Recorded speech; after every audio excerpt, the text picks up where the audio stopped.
So I've got the responsibility of being the SRO for the Future for Archaeological Archives programme, and I think just a few presentations that we've seen this morning give you a sense of the complexity of trying to resolve what is turning out to be pretty much a national crisis. We're trying to build, we want to build a national centre, a national collection. We want to link it to the regional museums. We want this to be a network of the willing. I think Tim said the coalition of the willing. We want to have standardisation where standardisation works. We want a national data set, and Kevin's shown how brilliantly we could link with other systems that already exist. We want expert curators. We want access between the national store, which I'm hoping, if I can find the money for it, will be for 100 years for the whole of England. And we want to be able to move stuff from that national store to the local museums. It's going to be a huge undertaking, but the problems of not solving it are not quite existential, but they're not far off. So it doesn't take very much to think that developers might say, well, if you can't keep this stuff, why are we digging it up? And that, to me, is one of the really big issues. We've got over 5,000 people employed by development-led archaeology. In the UK, I think it's just over 300 million a year, so a third of a billion. So that's quite a big sector to destabilise over something that is actually resolvable. And so it's my job, if I can actually physically make it happen, to resolve that. One of the things that's important is not just about pointing out the downsides of not doing it, but it's also about pointing out the upsides of doing it. And today, I just wanted to summarise some of the non-heritage arguments for making sure that we've got a fully functioning and fully accessible archaeological archive system. So, proposition is that archaeological archives, alongside being able to support the huge understanding of our past and who we are and where we came from, provides a really rich and unique and not repeatable resource for scientific innovation and research in relation to global challenges. Case studies are beginning to appear globally, and they're very strong case studies. But as archaeologists and as heritage managers, we've not yet become good enough at making clear those case studies and the value to society as a whole that they bring. So this is a kind of a call to arms, and it's a joint venture. Historic England right at the front of this, but universities, museums, archaeological organisations, independent researchers, local societies, everybody can do something about this. Not every site will have these kinds of opportunities, of course they won't, but we need to seize them where we can, and we need to get that message across. Just a couple of days ago, government published the Science and Technology Framework policy paper, and you can see circled there across the whole of government, if it's going to succeed, across the whole of government. That includes DCMS. So this is basically saying the government of the day wants to draw all of their departments together with a concerted push to make the UK a science and technology capable state. What I'm going to do is do some do some case studies for you, just to give you an example of where I'm going with this.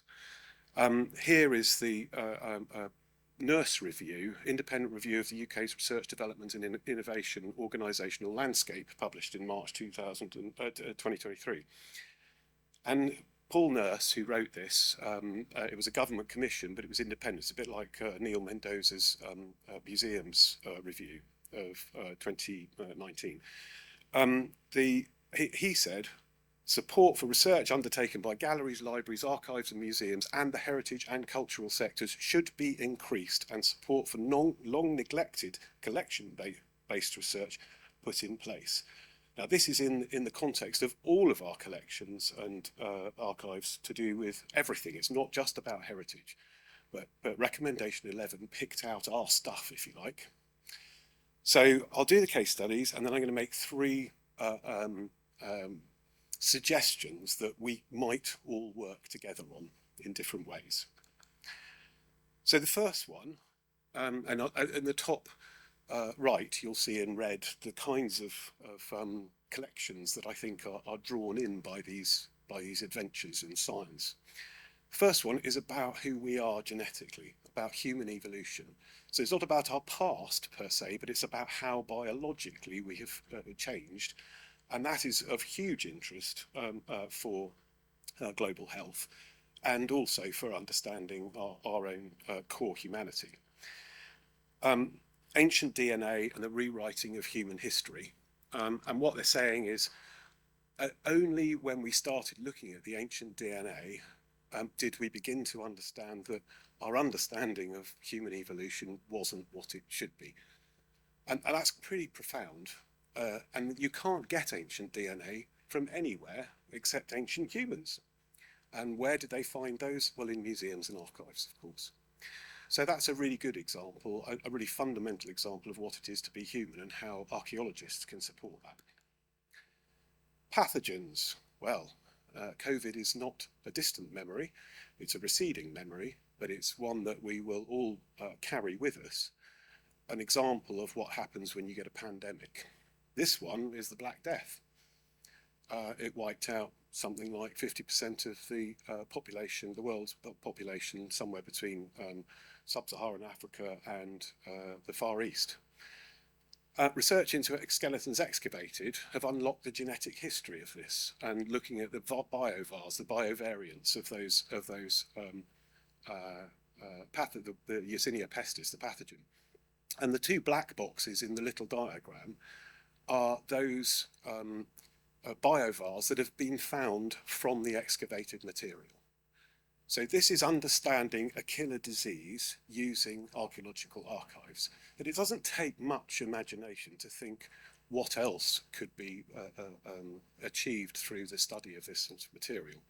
Not only that, but the research into that DNA, ancient DNA, created the need for much higher, faster processing for the replication of the DNA in order to code it or to sequence it.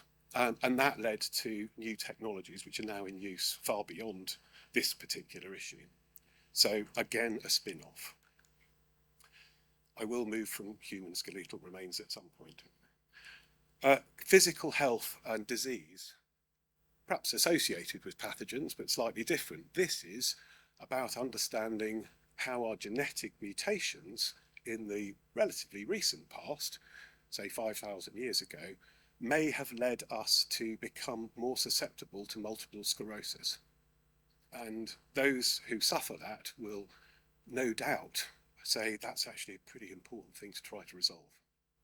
So again, it's ancient DNA being used from archaeological discoveries to think about modern diseases and conditions and hopefully to find a cure. Number 4, mental health and well-being. So this is the University of York Archaeological Trust and the York Dementia Action Alliance and Alzheimer's UK. I think it's a great little project. Romans at home, using scents inspired by the past combined with tactile artefacts from Yatt's archive. So this is helping people who have that terrible disease, dementia, providing them opportunities to engage directly with artefacts and to help them trigger and improve their mental health and well-being through handling and through sensory experiences. Climate change. Now this one's a bit of a cheat because it doesn't use archaeological archives, but it could. So this is the Wheat Genetics Resource Center in Kansas, and they've been sequencing the genome from einkorn wheat to understand how you can make climate smart bread. So preparing for a changed climate future using ancient species And it doesn't take much of a leap to think, well, if we can find those samples in decent, you probably heard that, they found a squirrel in permafrost and germinated a seed that was in its gut and grown a 27,000-year-old plant. It doesn't take much of a mental leap to say the archive, the bank of material that our palynologists and our botany archaeologists could look into those that seed bank, if you like, and help with this kind of thinking. Biodiversity. This is Naomi Sykes at Exeter's work on the fallow deer. Fallow deer considered to be an invasive species. She's turned that on its head, basically, and said, well, yes, it is invasive, but it's invasive in a way that is integrated into our culture and has been for thousands of years. So should we treat it as an invasive species, or should we start thinking about our biodiversity in a much more benign and inclusive sort of way, rather than going, it didn't belong here originally, so therefore it should never belong here. So there's a really good example of biodiversity. There's another one which I've just discovered, which I haven't got a slide for, but that's the reintroduction of sturgeon into rivers in Europe. They've reintroduced the wrong species of sturgeon because the archaeological archive shows that it was a different sort of species that used to live there. So again, an example of how biodiversity approaches in archaeology could join together. Very broad, or everything, plant, faunal, human and sedimentary ancient DNA, environment and ecosystem. So this is the One Health approach that the World Health Organization propounds. And this is, I love this phrase, the past conceived as a series of unique natural experiments that can help us understand and prepare for future disease events in the face of a rapidly changing social, geopolitical and climatological world. In other words, what we have in our bank is the sort of thing overall that we could bring together and start using to help us prepare for the future. So making the case, this emerged from work done by the European Archaeological Council on the public benefit of development-led archaeology. If you Google the European Archaeological Council and go to their guidance, you will find that downloadable guidance or resource pack online on Zenodo. What we have to do is advocate the genuine benefits. So we want more case studies. Where has this happened? Where are we looking? Where are we not reporting when the stuff that we know that we've found is being used by universities and scientists to create new value? We need to speak to science. We need to create partnerships with universities. I was in the collaboration session yesterday and that was coming across very clearly. We need to speak to other research bodies and explain what's on offer. Now that doesn't mean individual archaeologists all need to ring up the university and say, I found something great on my site, but we need a mechanism to alert them to what we've got in the archives.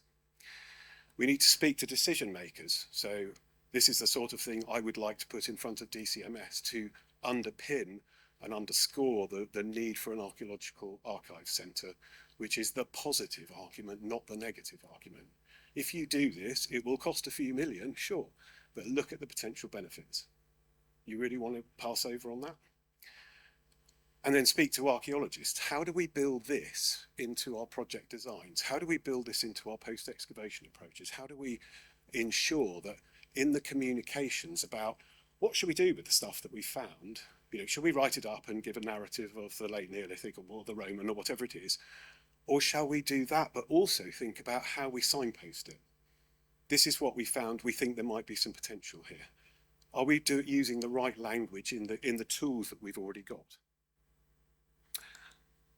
Coordinating the knowledge transfer. Ensure the right people are at a meeting. So archaeologists don't know what science is exploring, by and large. Some do, but most don't. And scientists certainly don't know what archaeologists are exploring. So what kinds of workshops can we imagine? What kinds of conference agendas can we imagine where we bring together a really interesting, eclectic mix of people who can go, blimey, I didn't know you were doing that.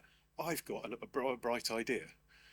If we talk to archaeologists and the scientists talk to them, we'll be like ships in the night.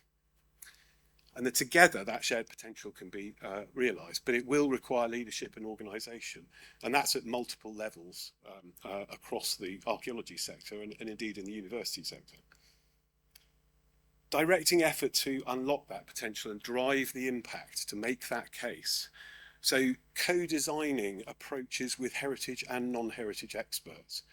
When you think about the stuff that you've got and maybe you're thinking about applying for a grant, or you want to go and talk to a university who can apply for a grant because they've got access to AHRC funding, how is that co-design working? Does it take account of the needs of both the archaeologists and the scientists? Is it framed around global national challenges? Can we make the case clearly about how we unlock that material? And can we articulate those research questions clearly enough? And then who should be coming to that party, if you like? So it won't be easy. I get it. I just thought I'd show you two slides. One's the collections room at the British Museum in the 19th century, with all the drawers and stores of wonderful things that people could go and look at. And the other one's the Diamond Light synchrotron at Harwell, which is probably the largest machine in the UK that's pointed at archaeological materials at any one time. We know it won't be. I know it won't be easy. There's political or financial resistance likely. You know, it's not high priority. Let's not bother. Infrastructural or cultural barriers. No, I'm focused on my science. Or no, I want to dig holes. I'm not interested in pursuing that. Resourcing barriers. How do we fund those workshops or getting together? But those dividends are potentially enormous. New funding streams for archaeology, thinking about archaeology in a different way. Safeguarding archaeology as a sector, bolstering that whole approach of development-led archaeology and realising that public benefit from it. Safeguarding the legacy, so making sure that those archives do continue to be funded and are accessed. Partnership with major, potentially international research institutions, and therefore international recognition of the kinds of work that you're doing. Thank you.